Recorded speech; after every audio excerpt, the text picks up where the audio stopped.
Então, boa tarde novamente a todos. Eu sou a Deise, né? Sou professora do curso de Armênio, do Departamento de Letras Orientais, aqui da FEFELESH USP. Este evento ele faz parte do ciclo de eventos dos 110 anos do genocídio armênio.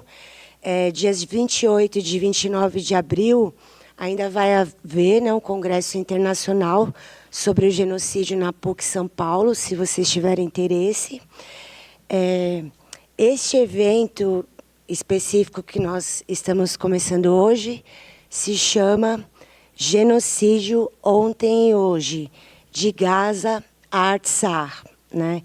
E que se realiza nessa data tão importante, né, 24 de abril, em que todos os anos nós rememoramos o genocídio armênio perpetrado pelo Império Turco Otomano, um genocídio no qual 1,5 milhão a 2 milhões de pessoas foram assassinadas.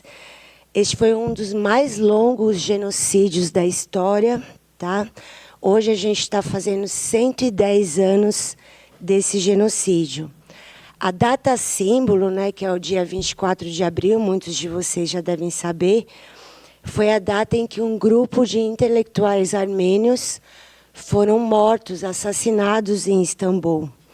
Porque como se tratava de um genocídio premeditado, organizado pelo Império Turco Otomano, e aí eu faço um parênteses, né, para dizer que os genocídios eles não acontecem por acaso, né, gente? São sempre uma política de Estado, né? Então eles começaram assassinando os intelectuais armênios, aqueles que poderiam organizar alguma resistência, né? Esse genocídio até hoje não é reconhecido pela República da Turquia atual, a qual ainda pode ser juridicamente responsabilizada pelo genocídio, apesar de não ter sido obra, né, da Turquia contemporânea, mas ela é herdeira do Império Otomano, né? O Ravensbrauch, gente, ele considera o genocídio armênio o protótipo dos genocídios dos tempos modernos, né? O próprio Hitler se inspirou no genocídio armênio, né? O Hitler teria dito: quem se lembra do massacre dos armênios? Justamente para tomar o genocídio armênio como prova de impunidade, né, de que nada aconteceria, tá? Como bem nota o Ravensbrauch também, foi preciso inventar uma palavra nova para dar conta da matança em escala astronômica, né? A palavra genocídio, que não existia, e foi cunhada pelo jurista, um judeu polonês, né, o Rafael Lenk, com base no genocídio armênio, para designar esses massacres, né? Os genocídios, infelizmente, não são coisas do século passado, eles continuam acontecendo à nossa volta, né? E vejam como permanece ainda hoje um tabu falar de genocídio, seja ele de que povo for, né? E em ambientes até universitários, na mídia, né? Mas a gente tem que falar, tá certo? É uma necessidade, nós temos que falar. E não se trata de uma causa armênia, palestina, tá certo? É uma causa humanitária, né? O Desmond Tutu, né, que é um religioso, né, africano, ele diz: se numa situação de opressão você fica em cima do muro, né, você quer assumir uma posição neutra, você assume o lado do opressor, tá? Então a gente não deve se calar.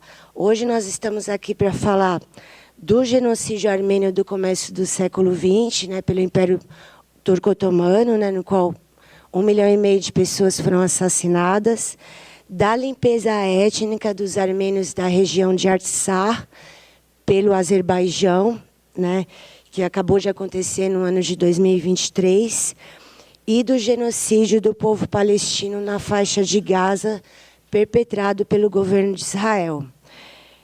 Nós temos o prazer de receber aqui hoje os professores, né, a quem eu agradeço muito a participação. Primeiramente, a professora doutora de História Árabe do curso de árabe do Departamento de Letras Orientais, que é também diretora do Centro de Estudos Palestinos, a professora doutora Arline Clemencha.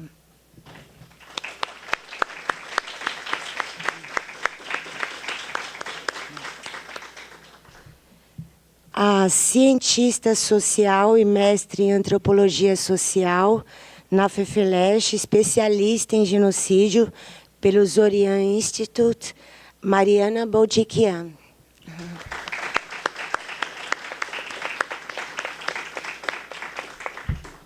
O professor mestre em geografia humana, também pela FEFELESH USP, Ricardo José Bordim Filho.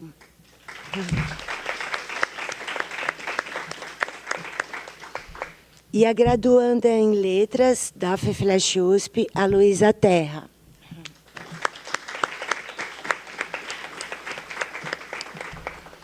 Pessoal, o professor James Onig, infelizmente, ele não está passando bem. E aí ele mandou uma mensagem para nós que ele não conseguiria estar presente hoje. Mas não é nada grave, tá? Mas infelizmente não vai dar para ele palestrar, vai ficar para uma outra vez, tá? Mas a gente vai fazer muitos eventos como esse, tá certo? Então eu passo primeiramente a palavra, a gente vai ouvir a fala aqui do professor Ricardo Bordim. Ricardo, você troca, né, comigo?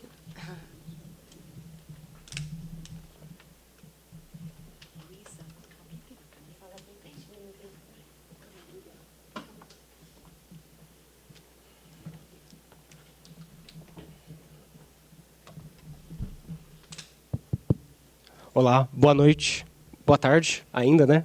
Tá quase boa noite, mas ainda boa tarde. Olá, meu nome é Ricardo, eu sou mestre, né, em Geografia Humana pela FEFELESH e o meu orientador foi o André Roberto Martim, mas estou aqui convidado, né, pela professora Daisy, que foi a minha orientanda de iniciação científica, então quero agradecer a todos aqui presentes e as professoras também.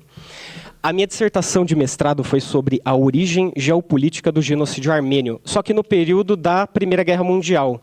Nessa dissertação, eu acabei analisando os fatores internos e externos que moldaram a turquificação durante a guerra, com base na teoria do geógrafo britânico Halford John Mackinder e a sua teoria do Heartland. Entretanto, para essa noite, eu gostaria de explicar duas frases, uma do Lawrence Sondhaus, em que ele diz que a Primeira Guerra Mundial forneceu o contexto para o genocídio armênio. E a segunda é uma frase do Taner Aksan, em que ele diz: o genocídio armênio foi a última onda da turquificação. Entretanto, eu peço que vocês lembrem não dessas frases, porque eu vou retomar elas adiante, mas da hipótese principal, que é: o genocídio ele possui um objetivo geográfico e econômico. E não só o genocídio armênio, mas todos os genocídios do século XX apresentaram esse padrão também. A acumulação por expoliação das propriedades, das terras e das riquezas armênias. O nosso ponto de partida é a constante perda territorial do Império Otomano durante, né, o final do século XIX até a Primeira Guerra Mundial e a derradeira Guerra dos Balcãs, a primeira e a segunda, essas que foram responsáveis pela aceleração da ideologia do panturquismo no Império Otomano, negando, né, temporariamente o otomanismo e o pan-islamismo. Essa ideologia ela é muito marcante porque é ela quem vai dar origem ao processo econômico, social e geográfico da turquificação. Eu acredito que o estopim geopolítico do genocídio, na verdade, foi a revogação das capitulações. As capitulações eram vistas, né, mal vistas dentro do Império Otomano, porque eles acreditavam que era uma forma das potências europeias interferirem na política interna desse Estado, já em decadência. Então, aceleraria ainda mais a decadência do Império. A Alemanha, antes da guerra, força os otomanos a entrar na Grande Guerra por uma disputa entre a Marinha Britânica e a Marinha Alemã. Então, a Inglaterra havia feito 2 encouraçados para os otomanos, só que quando eles deram sinais para os alemães que eles poderiam mudar de lado, eles cancelaram essa venda e o Breslau e o Goeben, que são navios encouraçados leves, alemães, atracaram em Constantinopla, forçando os otomanos a entrar na guerra. A economia alemã, inclusive, serviu de inspiração para alguns grupos reacionários às ideias liberais iluministas. Então, houve uma troca do iluminismo do Auguste Comte pela ideia da economia nacional do Friedrich List. Isso é muito importante porque os jovens turcos, os caras que realmente fizeram o genocídio armênio, eles entraram no Império Otomano, entraram no governo, depuseram o sultão, prometendo um liberalismo modernizante. Mas, a partir dessa ideia do List, em que deveria haver uma burguesia nacional, eles mudaram de lado. Eles trocaram, então, as ideias do iluminismo, as ideias do liberalismo, pela ideia do protecionismo, pela ideia do Friedrich List. A elite intelectual do Império Otomano comprou essa ideia e propôs, então, a formação dessa tal de burguesia nacional etnicamente turca. O governo, então, a partir dessa criação dessa elite econômica burguesa e etnicamente turca, promoveu, então, as marchas da morte, a deportação dos armênios pelos desertos da Anatólia ou aí da atual Síria, que é o Del El-Zor. O governo começa a deportar esses armênios, a deportação era o método, mas o objetivo dessas deportações era a homogeneização cultural do império, mas também a homogeneização econômica. A turquificação do lado cultural, ela envolvia a conversão forçada das mulheres e das crianças muito jovens ao islamismo e ao idioma e à cultura turca.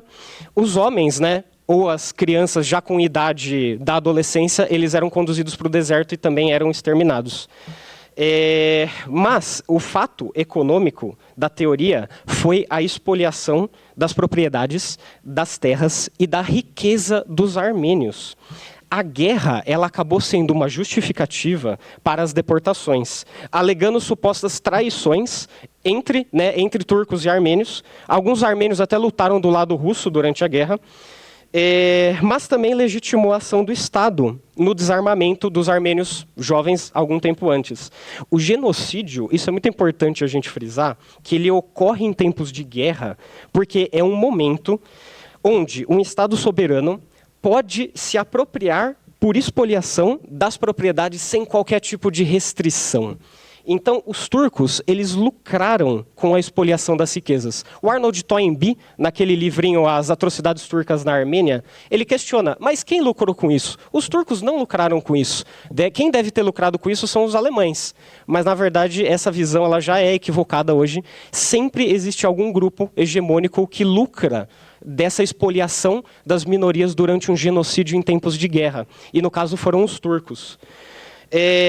Os turcos, eles recuperaram, eles expoliaram não só as riquezas, mas também o território de Kars, junto com o Monte Ararat, que hoje em dia é um dos maiores símbolos da Armênia, se não é o maior símbolo da Armênia. Empresas comerciais dos armênios foram passadas para jovens turcos, casas, lojas, fazendas, propriedades e todo o capital acumulado que os armênios conseguiram juntar ao longo de 500 anos de julgo.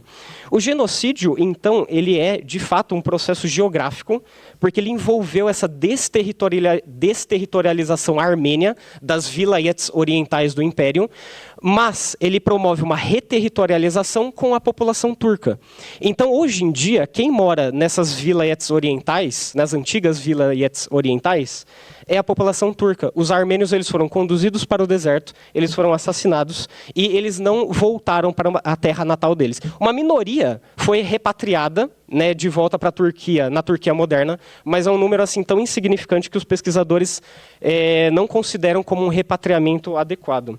Então, o genocídio armênio ele é um grande processo de desterritorialização, reterritorialização das províncias da Anatólia Oriental, e o objetivo final dos genocídios em tempo de guerra não é somente uma homogeneização étnica, cultural e religiosa, mas vocês devem sempre prestar muita atenção, principalmente no que está acontecendo hoje em Artsakh e na Palestina, e também aconteceu durante o Holocausto na Segunda Guerra Mundial, é sobre como o Estado ele expolia essas propriedades, essas terras e essas riquezas para fomentar a guerra e para formar essa suposta elite econômica nacional, que no caso aqui era uma elite burguesa turca. eu acho que a minha fala ela foi bastante por hoje. Espero que tenha sido esclarecedor para vocês e agradeço a oportunidade novamente.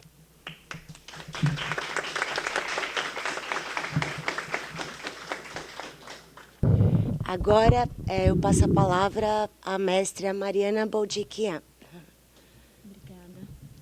Boa tarde a todos e todas. Vocês estão conseguindo me ouvir? Obrigada pela presença de todos vocês, primeiramente.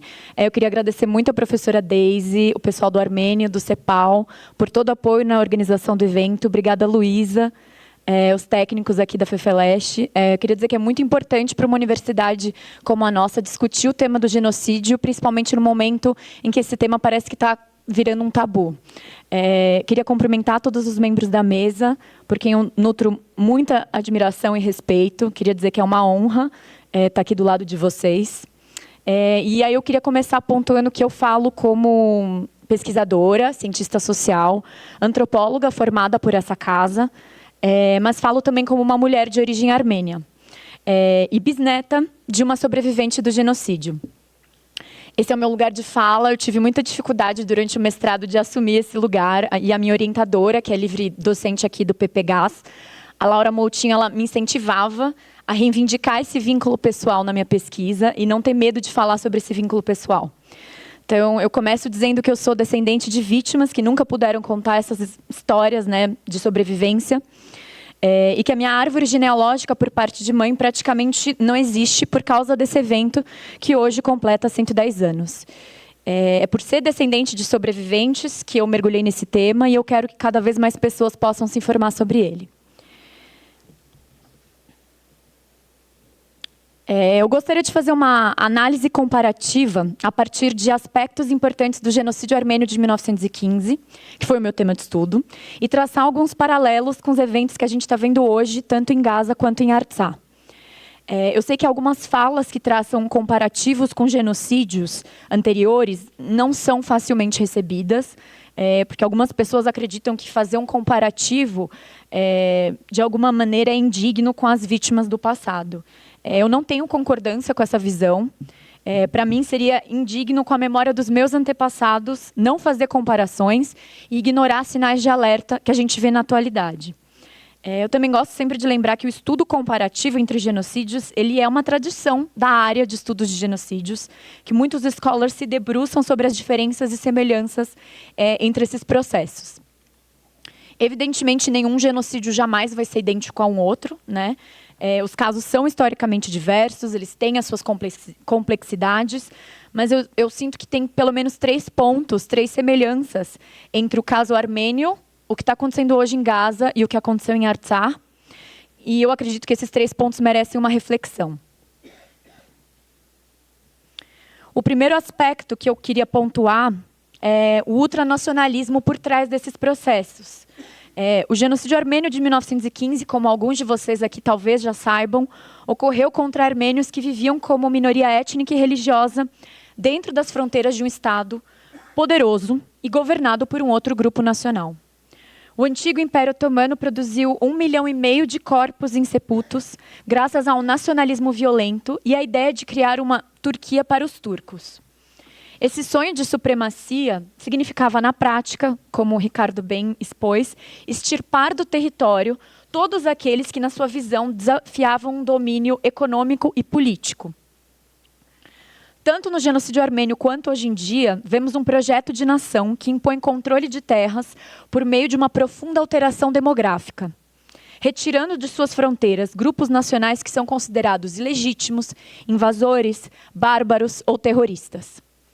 A nação, nesse caso, se fortalece e se empodera através de um expansionismo que quer homogeneizar etnicamente o território. Em Gaza e em Nagorno-Karabakh, Nagorno-Karabakh é um outro termo para se referir a Artsakh. A imprensa usa Nagorno-Karabakh, os armênios usam Artsakh. Então, tanto em Gaza quanto em Nagorno-Karabakh, assim como no genocídio armênio, vemos estados assumindo como missão a retirada de um outro grupo nacional que ali habita. E esse Estado passa a se sustentar politicamente na rejeição de qualquer possibilidade de coexistência ou respeito aos vínculos ancestrais de outras comunidades com aquele espaço. No caso de Artsakh, Isso resultou em 100 mil armênios étnicos que foram expulsos de suas casas, sem perspectiva nenhuma de retorno. No caso de Gaza, são 2 milhões de palestinos, vistos como indesejáveis, obrigados a deixar suas casas, sem que se desenhe qualquer destino para eles, além do exílio e da morte.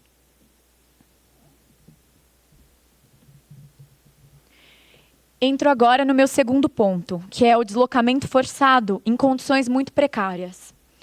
O genocídio armênio não foi perpetrado com câmaras de gás ou grandes campos de concentração, que eu acho que é o imaginário que a gente tem quando se fala de genocídio, né? O imaginário do Holocausto nazista. Majoritariamente, o que aconteceu com os armênios é que eles foram obrigados a andar, caminhar de um lado para o outro e se deslocar. Ordens de deportação em massa foram dadas pelo Estado otomano por meio de uma lei temporária de deportação, em maio de 1915, autorizando a realocação de armênios das suas terras no leste da Anatólia para o deserto da Síria e outras regiões remotas. Essas ordens foram expedidas e cumpridas em todo o Império e forçaram a população a sair das suas residências e marchar sem destino, sem comida, água ou qualquer mantimento suficiente para aguentar esse longo percurso. Nada naqueles trajetos era compatível com a manutenção da vida. Famílias inteiras ficaram pelo caminho, desnutridas e incapazes de seguir caminhando. Crianças famintas e severamente doentes foram encontradas e levadas para orfanatos, completamente desacompanhadas após perderem todos os seus parentes durante o trajeto. Veja que eu estou descrevendo a situação de crianças sem famílias, né, desnutridas, em condições precárias. Estou descrevendo crianças armênias de 1915, mas essa mesma descrição cabe perfeitamente para meninos e meninas de Gaza em 2025, que são obrigados também a sair de uma área para outra e transitam desprovidos de qualquer estrutura por conta de ordens emitidas pelo exército israelense, em verdadeiras marchas da morte agravadas por bombardeios aéreos constantes. Eu coloquei aqui na apresentação essas imagens do genocídio armênio, né, dessas famílias que iam ficando pelo caminho. Nesse caso, são deslocamentos coercitivos realizados de forma insalubre e precária com o objetivo de promover a morte e a destruição. Por isso eu quero dizer de forma muito clara que eu acredito que o deslocamento forçado e a fome estão hoje sendo usados como métodos genocidas, assim como foram usados em 1915. E as condições desumanas desse deslocamento, que inclui privar anteriormente essas populações de itens básicos, são formas de destruir, assim como foram formas de destruir em 1915. É importante lembrar que a Convenção para a Prevenção do Genocídio, ratificada pela ONU em 1948, atesta que a ação genocida não se reduz a matar pessoas. Um genocídio pode se caracterizar também por ações que causem sérios danos corporais,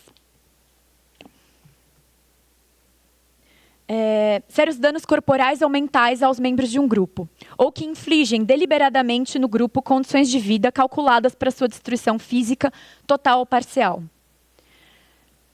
Essa parte da Convenção, né, de 1948, tem a ver com a concepção original do Raphael Lemkin, né, que é quem formulou o conceito de genocídio, e ele sempre reiterou que a destruição imediata, né, automática, por assim dizer, de um povo, não é um requisito para se estabelecer um genocídio.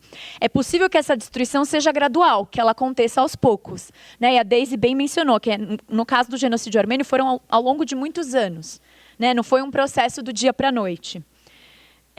Então, é possível que a destruição seja um plano coordenado de diferentes ações que, pouco a pouco, almejam a destruição de fundamentos essenciais para a vida humana. A socióloga Ellen Fine, que estuda também genocídios, acrescentou que a ideia, nesse caso, é um genocídio por desgaste, ou genocide by attrition, como ela elabora, que é essa degradação gradual das condições que são requisito para a existência.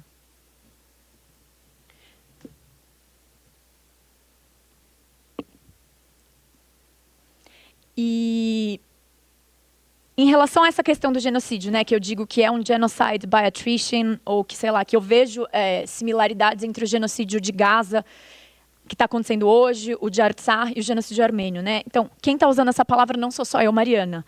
No caso de Gaza, a gente tem a Human Rights Watch, que já fez um relatório, né, afirmando que acontece um genocídio hoje em Gaza, a Anistia Internacional, a relatora da ONU para territórios palestinos, que é a Francesca Albanese, e no caso de Artsakh, que a população também foi deslocada à força, a gente tem alguns scholars, né, alguns juristas bastante importantes, a Melanie O'Brien, que foi presidente da International Association of Genocide Scholars, e o Luiz Moreno Campo, que talvez você já tenha ouvido falar, né, que é um argentino, que foi procurador do Tribunal Penal Internacional e que também fez um relatório denunciando que ele acreditava que esse deslocamento forçado e a fome também eram métodos genocidas sendo aplicados em Artsakh.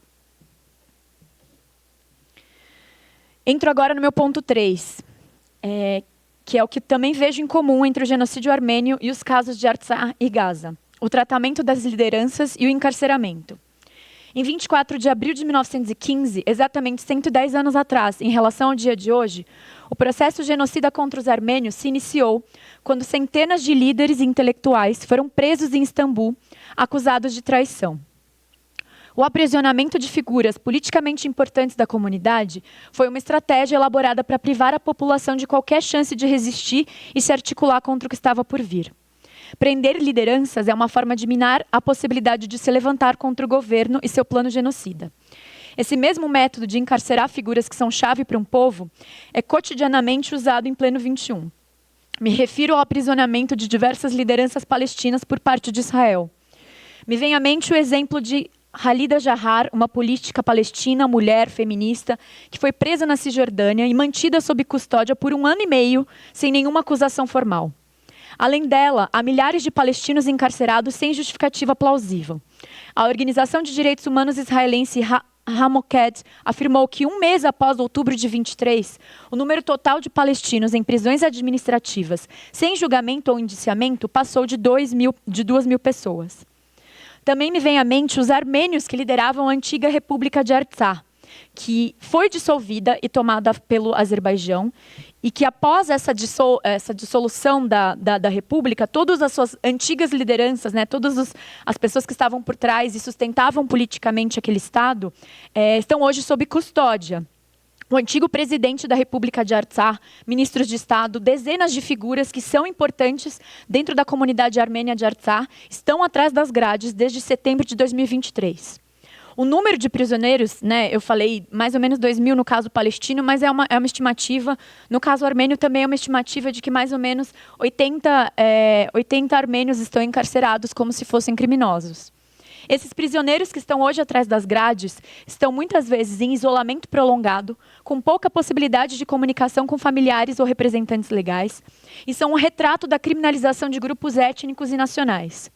Eles estão presos não por cometerem crimes de guerra ou por representarem perigo de fato à sociedade. Eles estão presos única e exclusivamente por serem armênios e por serem palestinos. São prisioneiros políticos e representam a tentativa de minar essas comunidades e sua capacidade de articulação.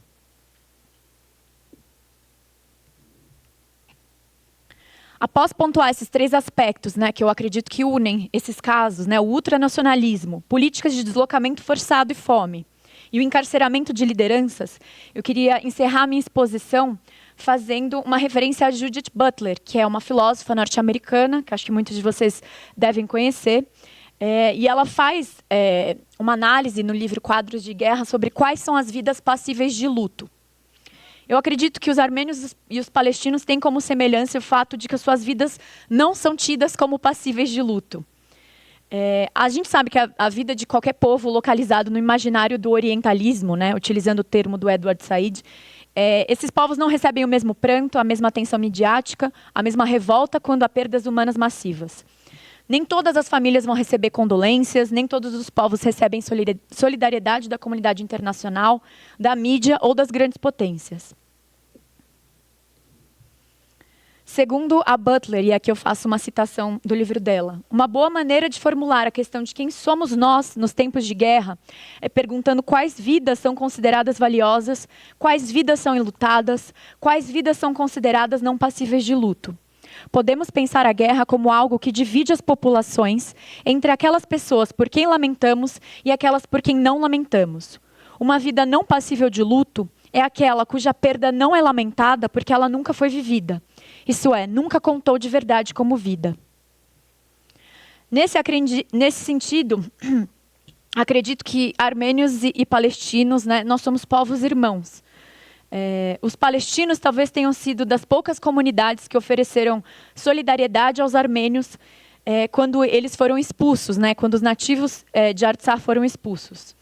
Então, por isso eu queria dizer que, apesar das nossas vidas não serem passíveis de luto, eu me enluto, né, por 1,5 milhão de armênios que foram mortos em 1915, me enluto pelos 100 mil armênios que perderam suas casas e foram expostos a condições indignas em Artsakh, e me enluto também pelas 50 mil vidas perdidas em Gaza. Me solidarizo profundamente com o que acontece hoje com o povo palestino e com todos os outros povos que nunca foram alcançados pelos apelos de nunca mais. Obrigada.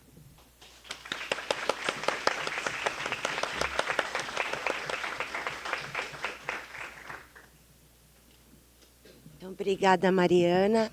Agora, quem vai falar com vocês é a professora doutora Arlene Clemencha.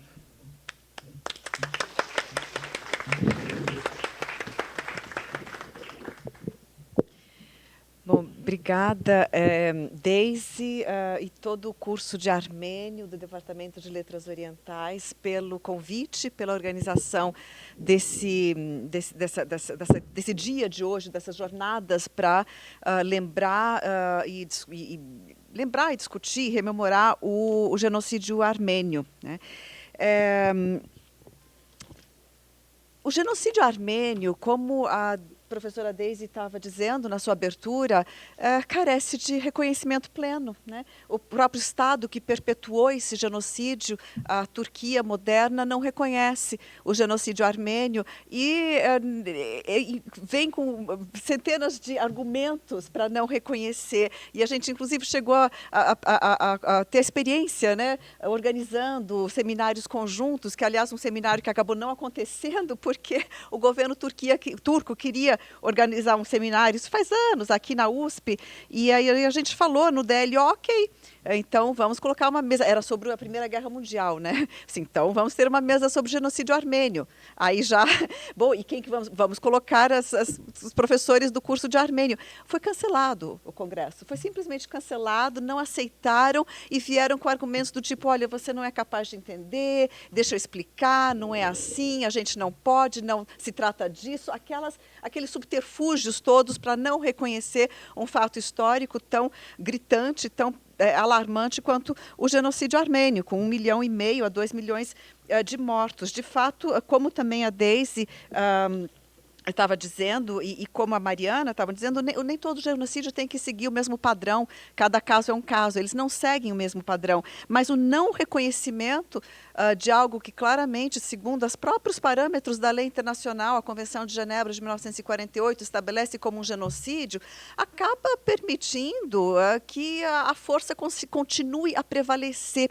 Então, foi citado aqui o exemplo de Nagorno-Karabakh, que é o termo mais usado, né, para Artsakh, e eu me lembro muito bem, na mídia, a comparação que me fez ficar estarrecida na semana 1 do genocídio de Gaza, né, de uma pessoa entrevistada na Globo News, dizendo exatamente o seguinte, bom, as palavras precisas não vão ser as mesmas, mas dizendo exatamente o seguinte, vejam, é mais fácil a população de Gaza passar para o Egito e se acomodar no Egito, onde são todos árabes, como aconteceu em Nagorno-Karabakh. Eu fiquei estarrecida. Quando eu ouvi alguém que estava usando o exemplo de uma atrocidade para dizer é muito mais fácil. Então, assim como mais fácil, os armênios de Nagorno-Karabakh que saiam e que fujam para a Armênia, que deixem para trás todos os seus pertences, sua casa, sua história, sua memória, suas terras, sua vida, até mesmo as fotografias, se for uma expulsão às pressas, como tem acontecido com os palestinos.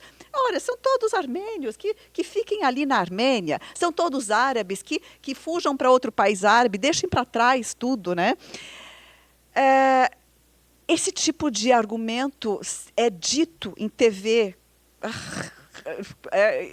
e não tem consequência, né? E não tem consequência, não tem quem chame e diga, olha, então, peraí, vocês precisam colocar uma retratação, precisa colocar uma... Né? E isso passa, isso tem passado. Outro exemplo em relação ainda ao tipo de resquício que acontece em relação aos armênios também está em Jerusalém. Jerusalém Velha é uma cidade murada, medieval, onde tem 4 bairros históricos, que estão lá centenas e centenas de anos. É o bairro muçulmano, o bairro cristão, o bairro armênio e o bairro judeu. Agora, os colonos judeus, sionistas, né, que estão expandindo o bairro judeu, então, nesse momento, né, o foco da sua atuação tem sido o bairro armênio, que é logo ao lado, é menos conflituoso e menos complicado do que se lançar sobre o bairro muçulmano, onde a resistência vai ser maior, mais, né, digamos assim, e estão, nesse momento, fazendo inúmeras investidas de expulsão de armênios que estão vivendo há centenas e centenas de anos na cidade velha de Jerusalém. Então, é uma das frentes em relação às propriedades e às casas e terras, enfim, da comunidade armênia de Jerusalém. E também tem muito armênio na faixa de Gaza, né? Não vou dizer assim nomes, números, mas armênios que fugiram em 1915 e que buscaram refúgio, encontraram refúgio ali e que estão na faixa de Gaza, né? Tem ali toda uma população. Bom, então o reconhecimento, a falta desse reconhecimento não deveria depender, por exemplo, de uma simetria com aquele que é o considerado paradigma da barbárie contemporânea, que é o Holocausto, o genocídio dos judeus. Então, exigir esse tipo de equivalência, na verdade, é incongruente, é ignorante em relação à lei internacional e o que diz, né, a lei internacional, os parâmetros da Convenção de Genebra, desculpa, da Convenção da ONU sobre o genocídio de 1948, que coloca que o genocídio é o desejo de apagar total ou em parte, ou transformar a configuração populacional de uma área. Depois tem uma série de outros elementos nessa definição, como, por exemplo, a tendência a atacar mulheres. Por quê? Porque não quer permitir a reprodução social, a reprodução daquela população, a permanência daquela população. E uma série, então, de exemplos que são dados ali para a definição do genocídio e não se define, então, genocídio nem por certos parâmetros, como eu estava dizendo, de campo de concentração, etc., nem pelo número de mortos, não é isso que define um genocídio, mas é justamente essa intenção de apagar total ou parcialmente uma população de um determinado território, havendo por trás uma preparação estatal, como foi dito pela Daisy, havendo por trás um desejo de conquista daquele território, de recursos naturais, enfim, de apagamento daquela presença, então, que é um empecilho para o desígnio político daquele que perpetua o crime contra a humanidade. E lembrar, finalmente, que o genocídio, afinal de contas, é o crime dos crimes, é o maior crime dentro da lei internacional, é o genocídio, né?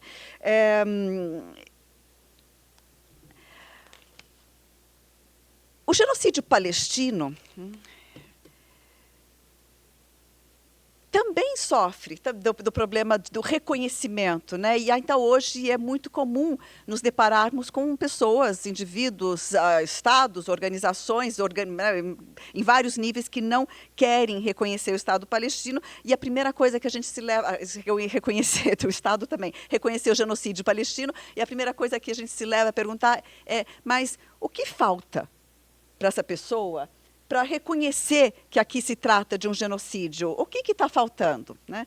Bom, o genocídio palestino é considerado, o início dele, após o 7 de outubro, né, quando Hamas se lançou numa incursão sobre cidades fronteiriças ali com a faixa de Gaza, e, lamentavelmente, né, horrorosamente, matou um total de 1.200 pessoas, mesmo sabendo que boa parte desses mortos foram mortos por fogo amigo. Não se trata de minimizar um morto que seja, né, da sociedade civil. Um civil morto já é uma tragédia. Então, ninguém pode celebrar, só o que lamentar nesse caso de massacre, né, realizado pelo Hamas naquele 7 de outubro de 2023. E esse marca, então, o início do genocídio palestino na faixa de Gaza.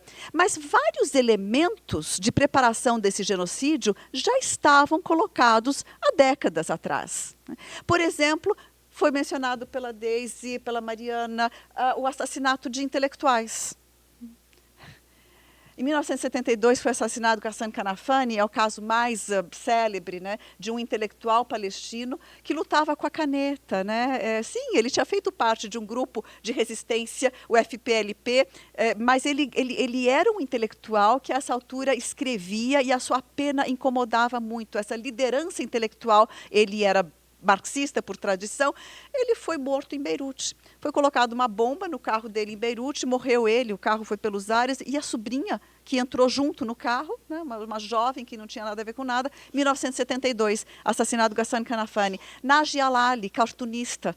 O cartunista Naji Alali também foi assassinado, e ninguém assumiu nenhum desses dois assassinatos, mas o Mossad está reconhecidamente por trás de ambos. E não para por aí. São vários e vários os casos de intelectuais que foram apagados, assassinados, expulsos, exilados, etc., etc., na tentativa de justamente impedir qualquer forma de resistência de um processo que estava em andamento, que segue em andamento. A faixa de Gaza, ela, enquanto espaço, né, território, ela não existia antes de 1948, enquanto faixa de Gaza. Tinha ali uma metrópole, a cidade de Gaza. Aliás, a única metrópole palestina. Então, a gente tem muito o hábito de pensar na faixa de Gaza como uma região muito pobre, caótica. A cidade de Gaza sempre foi, desde o começo do século XX, a maior cidade palestina. A essa altura, quando foi criado Israel, era uma metrópole. E ao redor dessa metrópole de Gaza, para lá afluíram refugiados de 1948. Do quê? Do que é chamada a limpeza étnica da Palestina de 1948. Afluíram para Gaza porque Gaza era um local importante. E a liderança sionista da época, principalmente Ben Gurion, a visão dele de um Estado étnico judeu viável era de um Estado onde houvesse até 10% de palestinos, não mais do que isso. E para haver essa possibilidade de um Estado com uma pequena porção de palestinos e a maioria deles, né, expulso, se criou a faixa de Gaza, permitindo então que levas de palestinos fossem para lá, se instalassem ali. O próprio Haj Amin al-Husseini, que foi até a Segunda Guerra Mundial, até a criação de Israel, a principal liderança nacionalista, mesmo sendo uma liderança de elite urbana, né, não sendo, mas era a principal liderança palestina, ele se refugiou nesse momento na faixa de Gaza, ele lá declarou a criação de um Estado palestino. Agora eu pergunto, quem é que sabe que os palestinos declararam a criação de um Estado? Ninguém, porque foi boicotado, silenciado. E foi boicotado pela própria Jordânia, diga-se de passagem, conluio com a Grã-Bretanha e com o movimento sionista. Nesse momento, na Guerra de 48, havia um acordo de bastidores aí entre a monarquia jordaniana e o movimento sionista, né, criador ali do Estado de Israel nesse momento. Então, a faixa de Gaza surgiu dessa forma e recebeu 200.000 refugiados para uma população original dessa regiãozinha de 80.000 pessoas. Então, a população da faixa de Gaza aumentou 4 vezes em 1948 com esses refugiados. E, bom, eu não vou repetir toda a história aqui de jeito nenhum. Eu vou pular para o momento mais recente para chamar a atenção de que um segundo elemento de preparação do genocídio é o fato de que, já na década de 80, o governo israelense estava controlando a quantidade de calorias que entravam na faixa de Gaza. E tem um artigo do Niv Gordon, que publicamos na Folha de São Paulo, ele enfim, nos pediu para publicar, então é acessível. Na Folha de São Paulo tem um artigo do Niv Gordon, resumindo um artigo acadêmico dele, onde ele pesquisou, elaborou e demonstrou como que desde a década de 80, Israel controla a quantidade de calorias que entram na faixa de Gaza. Agora eu quero ler para vocês uma rápida, 2 linhas, né, do livro escrito pelo Marek Edelman, chamado Sobre a Insurreição do Gueto de Varsóvia. Na verdade, eu vou ler 2 linhas de uma citação que estão na introdução do John Rawls, um acadêmico muito conceituado. John Rawls escreve o seguinte, ele está citando um relato do período do nazismo, né? E o relato diz o seguinte: o racionamento de comida, o sistema de racionamento de comida que foi eventualmente introduzido na Polônia, tá, permitiu 2.613 calorias por dia para o alemão, mas apenas 669 calorias para o polonês. Esta era, francamente, uma política genocida. Isso foi escrito em 1948. Né?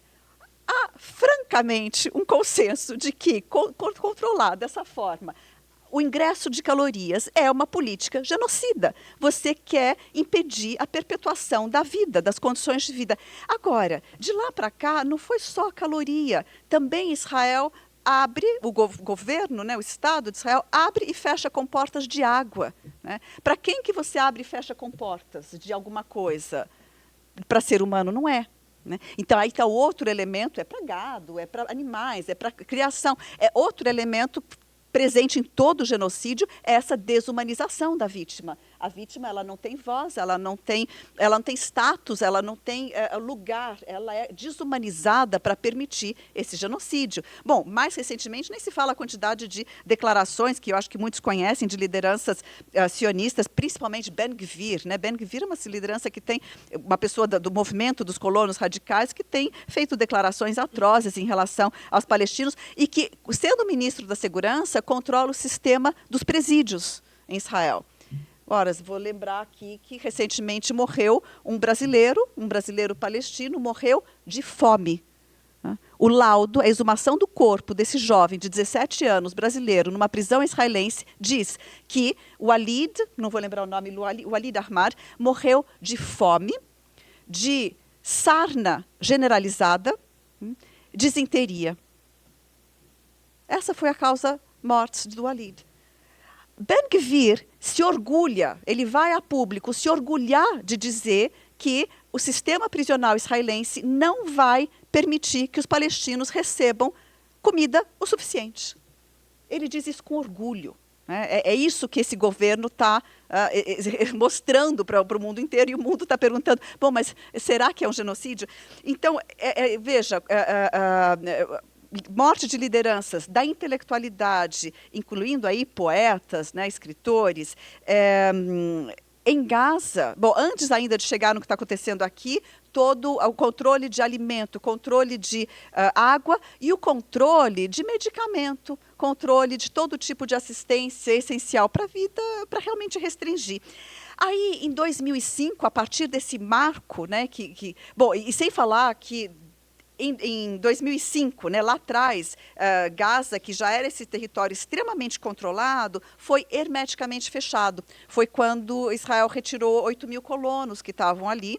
Esses 8.000 colonos estavam lá por motivos ideológicos. Na Cisjordânia ainda tem colonos por motivos econômicos, mas na faixa de Gaza os colonos eram primordialmente colonos ideológicos que acreditavam que tinham que estar lá para conquistar aquela terra prometida por Deus. E quando Ariel Sharon, né, o açougueiro de Sabra e Shatila, assim era o apelido porque ele já morreu, quando esse general resolveu estabelecer essa política e conduzir a política de retirada dos colonos judeus da faixa de Gaza, foi uma comoção enorme.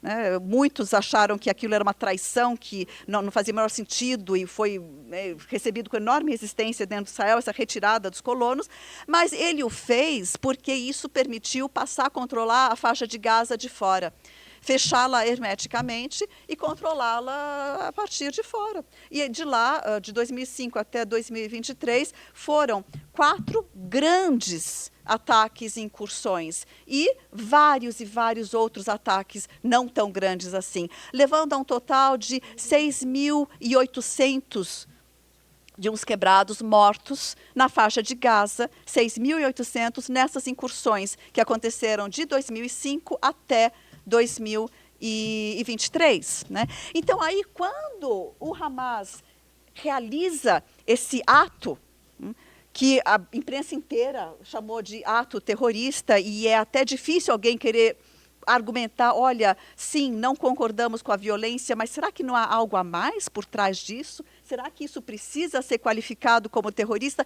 E qual que é o resultado de qualificar como terrorista? O resultado é que você deixa de problematizar. Com o terrorismo não há argumento, não há conversa, não há diálogo. O terrorismo só pode ser eliminado, certo? Esse é o entendimento sobre e essa é a questão ao qualificar dessa forma. Vejam, também nesse livro sobre a insurreição do gueto de Varsóvia, Marek Edelman, que participou dessa insurreição e que foi um dos poucos sobreviventes, ele que era um membro do Partido Bund, o Partido Operário Social Democrata Judeu da região e da época, ainda existe o Bund, mas enfim, já não é a mesma coisa, Marek Edelman conta como foi o processo até o gueto resolver se armar e resistir ao nazismo.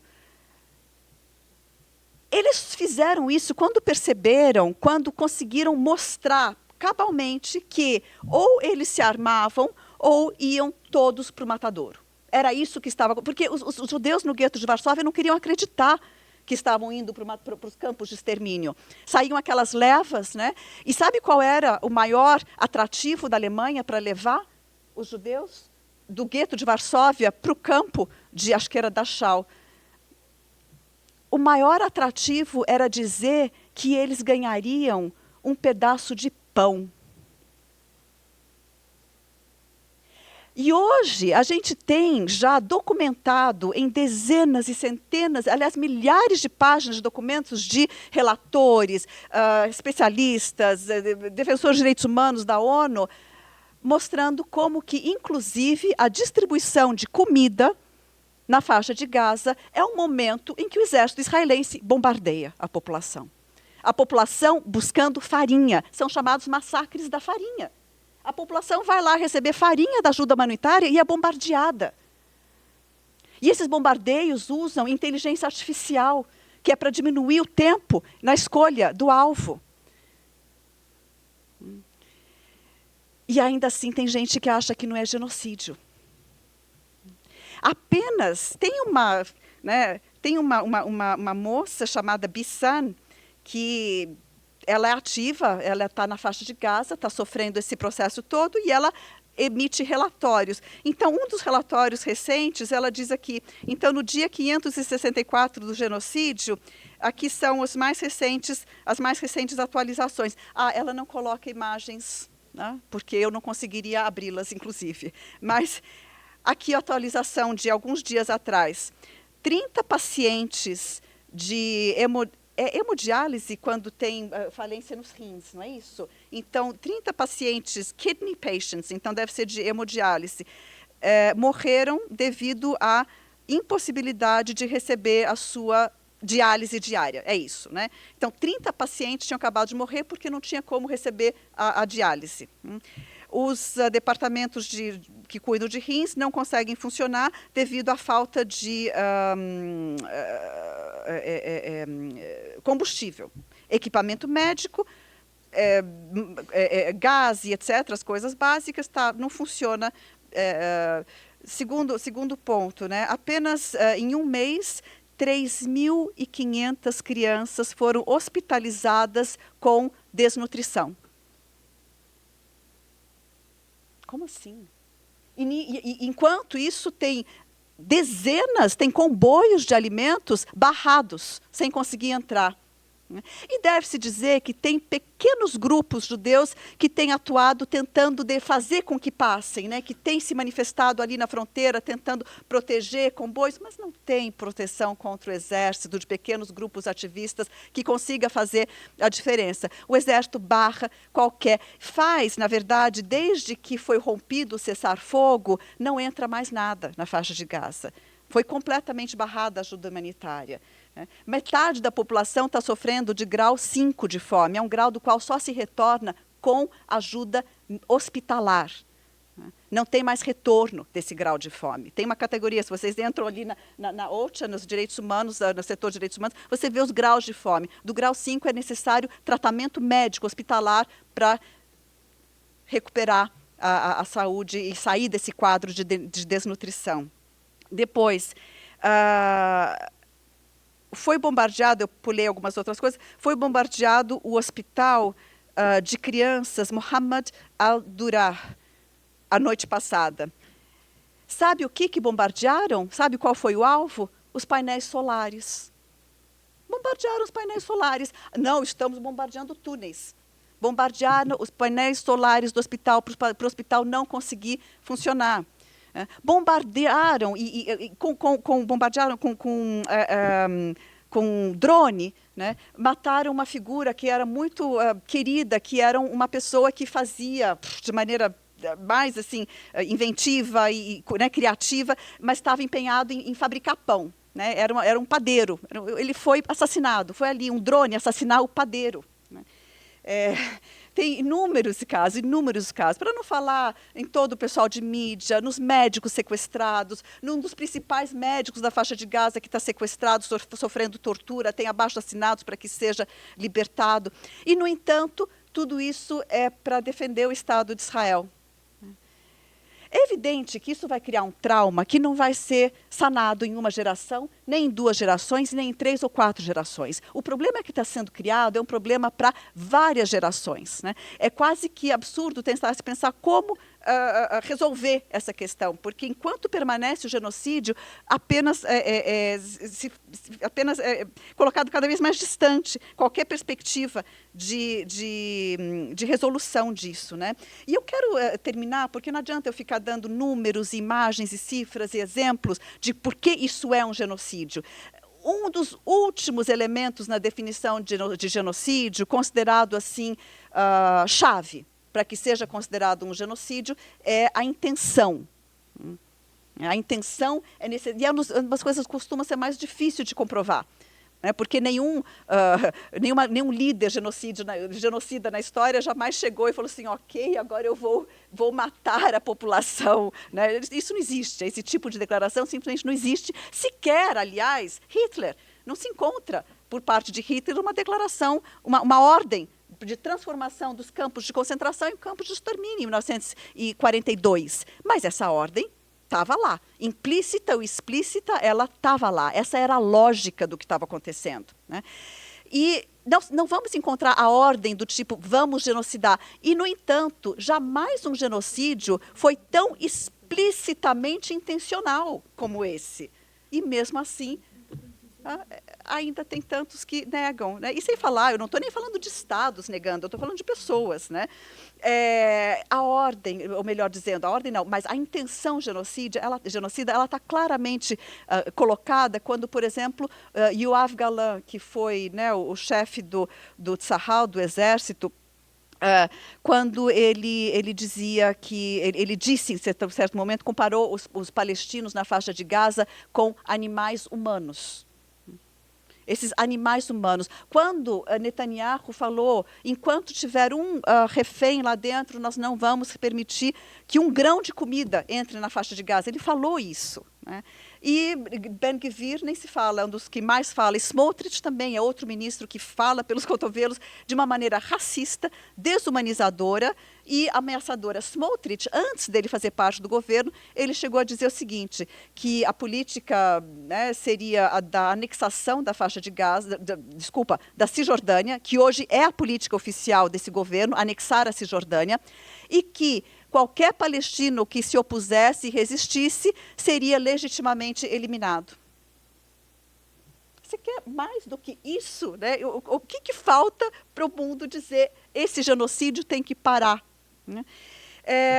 Agora, eu queria finalizar lembrando um filósofo, né, conhecido por todos vocês, certamente, Edgar Morin. Num dos seus vários livros escritos sobre essa questão, ele que era judeu, francês, ele disse, olha, a questão israelo-palestina ela é muito simples, tem um opressor e tem um oprimido. Mas ela é tornada complexa na medida em que o Estado de Israel lança no futuro o medo do passado.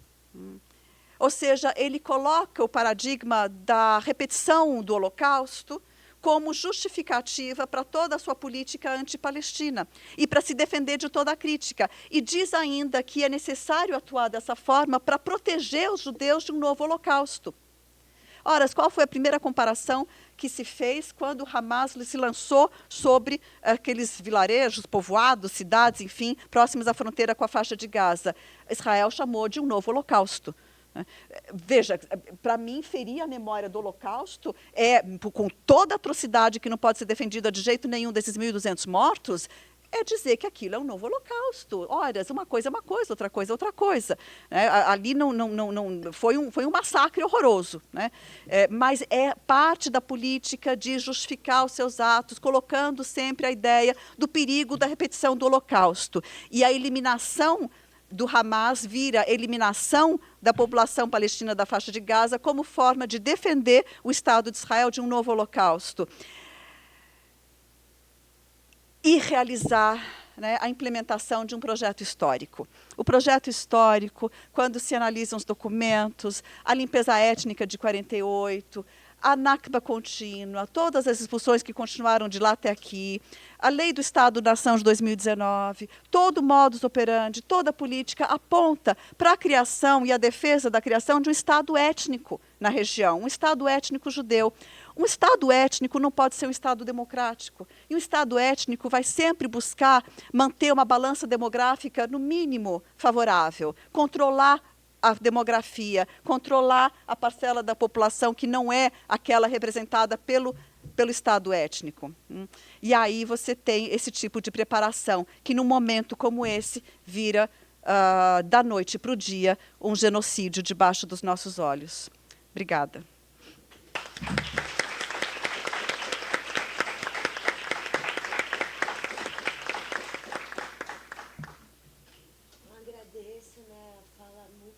A gente vai guardar, e a gente vai encerrar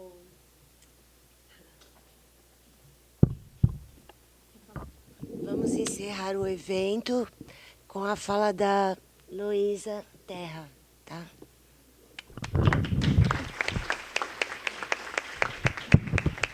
Boa noite. Dá para ouvir? Alô? Oi? Boa noite. Boa noite. Dá para ouvir? O microfone está ouvindo, gente? Vocês conseguem me ouvir?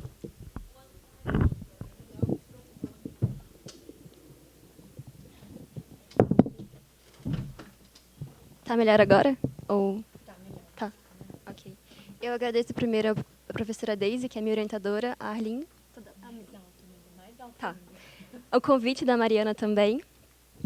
Será que isso aqui não fala mesmo? Tá. Melhorou? Isso, bem. Ok.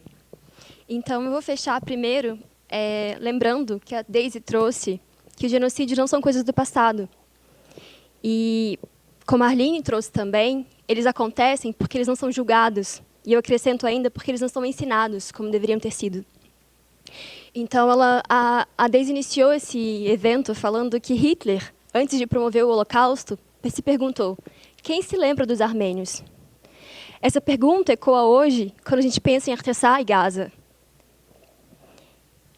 Se um genocídio tivesse sido, que é o questionamento que eu trago para vocês, condenado com firmeza, teriam meios, e se a gente sabe que hoje, como a Marina trouxe, o Rafael Lemkin, ele cunhou o termo genocídio, ele mostrou que existem precedentes, tem como você entender, antes do genocídio acontecer, como ele vai acontecer. Teria meios de impedir os horrores que vieram depois, os genocídios que vieram depois e continuam acontecendo hoje? Se o genocídio tivesse sido prevenido, ele teria acontecido hoje? A gente estaria aqui, nessa mesa, falando sobre Gaza, sobre Artsakh? Outros genocídios que vieram e que perpetuam. O historiador judeu e israelense Haas Segal, que estuda o termo Holocausto e os genocídios há mais de 20 anos, ele foi acusado de antissemitismo por afirmar que ocorre hoje em Gaza um genocídio, e porque ele disse que esse genocídio poderia ter sido evitado. A Arlene trouxe aqui quais são os meios de prevenção, segundo a Convenção da ONU de 1948, sobre a prevenção e punição do crime de genocídio. Porque não basta apenas identificar a violência, é preciso comprovar a intenção de destruição. no todo ou em parte, de um grupo nacional, étnico, racial ou religioso enquanto tal. E quantas declarações as autoridades israelenses já ouvimos que apontam para essa intenção? A Arline trouxe o Yoav Galan, dizendo que estamos lutando contra animais humanos e vamos eliminar tudo. Essas palavras não são retóricas, são sinalizações explícitas de um desejo de aniquilação. Além da intenção, a Convenção ela também fala sobre os atos genocidas. O primeiro é o massacre, que nós vemos. Mas o massacre em si não serve para julgar o que é um genocídio, além da intenção. Você precisa também destruir, todo ou em parte,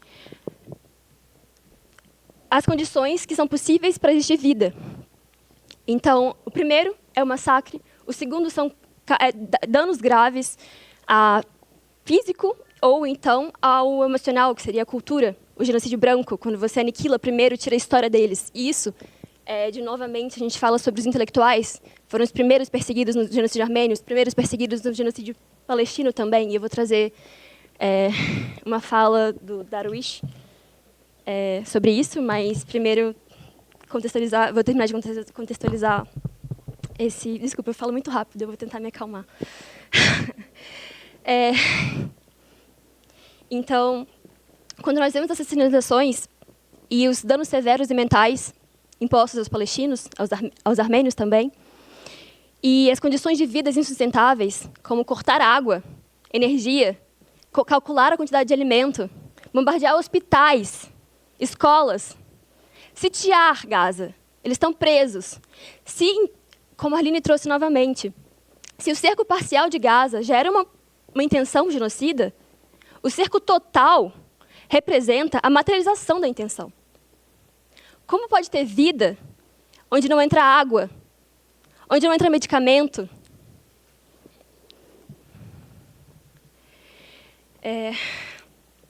Nesse sentido, eu gostaria de trazer qual é o papel do intelectual e qual é o nosso papel na sociedade para prevenir. Se o genocídio ele pode ser prevenido, o que nós devemos fazer?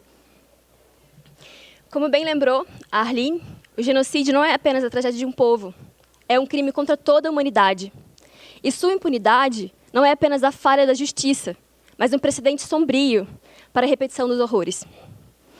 E onde não há memória, onde a justiça é esquecida ou silenciada, instala-se uma pena ainda maior, o desprezo da civilização pelos seus próprios valores.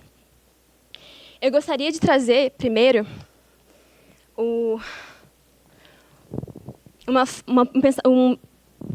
trechos do escrito de Mahmoud Darwish, que foi traduzido pela professora Safa Gibran, em que ele fala sobre a Nakba palestina, que significa catástrofe, que é o Holocausto palestino, em 1948, e hoje ainda continua. Ele diz o seguinte: os jovens que permaneceram na pátria foram proibidos de cantar a canção da poesia deles. O professor árabe, que ousou ensinar uma canção de amor à pátria, perdeu o emprego, acusado de antissemitismo e incitação contra o Estado de Israel. O direito deles era história e memórias, e agora se tornou terra e poder militar. E sem direito, sem poder, você perdeu a história, a terra e o direito. Eu repeti, mas na verdade foi sem poder, você perdeu a história, a terra e o direito. Então, qual é o papel do intelectual nesse sentido e qual é o papel da poesia no meio em face à injustiça? Como afirma Edward Said, o papel do intelectual é de elucidar as disputas, desafiar o poder silencioso, desmascarar os discursos que justificam a opressão. O intelectual é quem aponta o dedo para o invisível. Aqui está o que tentam esconder. Mas se o intelectual cabe a denúncia, ao poeta cabe a permanência. E o poeta, quem preserva a memória, essa memória que eles tiraram, ou que eles tentam tirar, transforma a dor em linguagem. Quem atravessa fronteiras com a força da palavra, sem medo, desafiar a barbárie com beleza, coragem e esperança. Se a história pesa como ruína, a poesia levanta o rosto e sonha com o amanhã. Como escreveu Mahmoud Darwish, se o passado para nós foi experiência, façamos do amanhã sentido e visão. E vamos até esse amanhã, confiantes, na sinceridade da ilusão e no milagre do verde. Essa ilusão poderia ser a utopia. a esperança de acreditar que mesmo na barbárie pode ter, sim, um final de justiça pela força humana. Porque a barbárie ela também nos condena à ação, a não ficar parado. E o poeta, então, nesse caso, ele não nega o passado. Ele não nega o Holocausto, ele não nega a Nakba. Mas ele também não aceita como destino. Ele nos ensina a vê-lo, compreendê-lo, para que não repitamos. Porque, como alerta o próprio Darwish, o progresso pode ser a ponte de volta até a barbárie. Então, a gente achar que o Holocausto justifica hoje a Nakba, ou que eles são terroristas, o que a gente aprendeu com o Holocausto? Se eu desumanizo o outro, e se o Holocausto nos ensina que a desumanização foi capaz de fazer coisas horríveis, o que eu aprendi com o Holocausto se eu justifico uma outra barbárie por meio de uma que aconteceu comigo? Então surge a pergunta incômoda do Darwish, aquela que nos atravessa quando nos vemos diante do espelho da história. A vítima não pergunta ao seu carrasco, eu sou você? Sendo minha espada maior que minha rosa, você perguntaria se eu agiria como você? A poesia nos obriga a olhar para além do nós e eles, a entender que, enquanto tratarmos de injustiça como algo distante, como um erro alheio, estamos fadados à desumanização, tanto do outro quanto de nós mesmos. Isso vai um alerta novamente para esse intelectual que eu acabei de citar, historiador judeu e israelense, que estuda o Holocausto, o genocídio há mais de 20 anos, e que era, para os seus colegas israelenses, ele era muito aplaudido até ele falar sobre Gaza. E aí ele virou um antissemita. E ele trouxe justamente que quando eles trazem que o Hamas, na verdade, nós não estamos lutando contra palestinos, contra seres humanos. Nós estamos lutando contra nazistas. E contra nazistas pode tudo. O que a Arlene tentou trazer com o termo terrorista. Contra o terrorista, eu posso fazer o que eu quiser. Eu posso ser desumana. Isso não é minha própria desumanização? Não sou eu me tornando o próprio opressor? Que eu digo me defender? Isso é um estudo correto do Holocausto? Isso é um ensino do Holocausto, do que foi o Holocausto?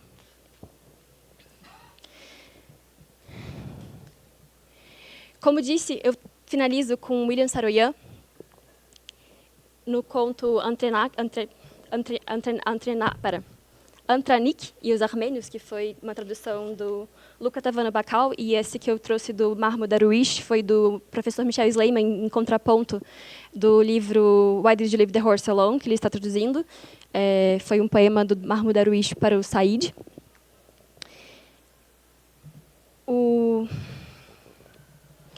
Como disse William Saroyan, eles sabem que há maneiras melhores de ser forte do que ser forte em números ou em guerra. Então, por que não param com isso? A resposta, talvez, esteja naquilo que a poesia consegue tocar. A capacidade de sentir o outro como parte de si. Quando isso acontece, a história deixa de ser repetida como tragédia e pode, enfim, ser transformada. Então, o que eu trago de questionamento para vocês é não só reconhecer aqui, nessa mesa, o papel do intelectual, de todos que estão aqui falando sobre Artessá, sobre Gaza, e que são, ou serão, duramente criticados, chamados de antissemitas, como a professora Arlene está sendo, que existe muita coragem em se colocar contra um meio opressor, e que o papel do intelectual é realmente trazer o que está silenciado, o que tentam silenciar. Por fim, eu gostaria também de falar que tem uma carta em solidariedade à professora Arlene, no Centro de Estudos Árabes, feita pelos alunos do Centro de Estudos Árabes, e quem quiser somar essa carta, é só colocar no Instagram. Calma, como que eu faço isso? É aqui, né?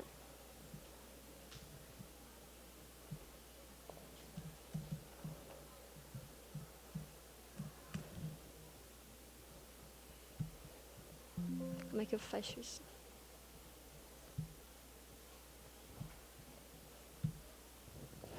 Ele está fixado. Tem que entrar no Instagram. Tá, mas tem uma carta em apoio à professora Arlene Clemecha. E se vocês estão aqui e também se indignam com o genocídio, se indignam com a injustiça, injustiças que ainda não são julgadas, condenadas e ensinadas da forma adequada, portanto, permanecem acontecendo, e se vocês têm coragem, se isso revolta em vocês também, que a gente possa lutar por todos, porque quando a gente fala de genocídio, a gente fala de humanidade. E é isso que a professora, que todos que estão nessa mesa defendem, humanidade.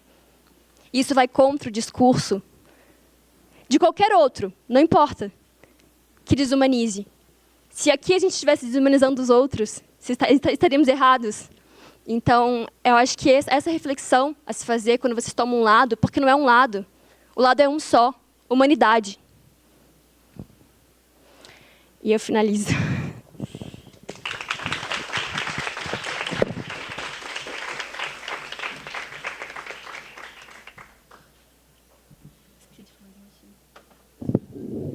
Então, nós agradecemos, né, a presença de todos vocês e dos professores, né, os palestrantes da mesa.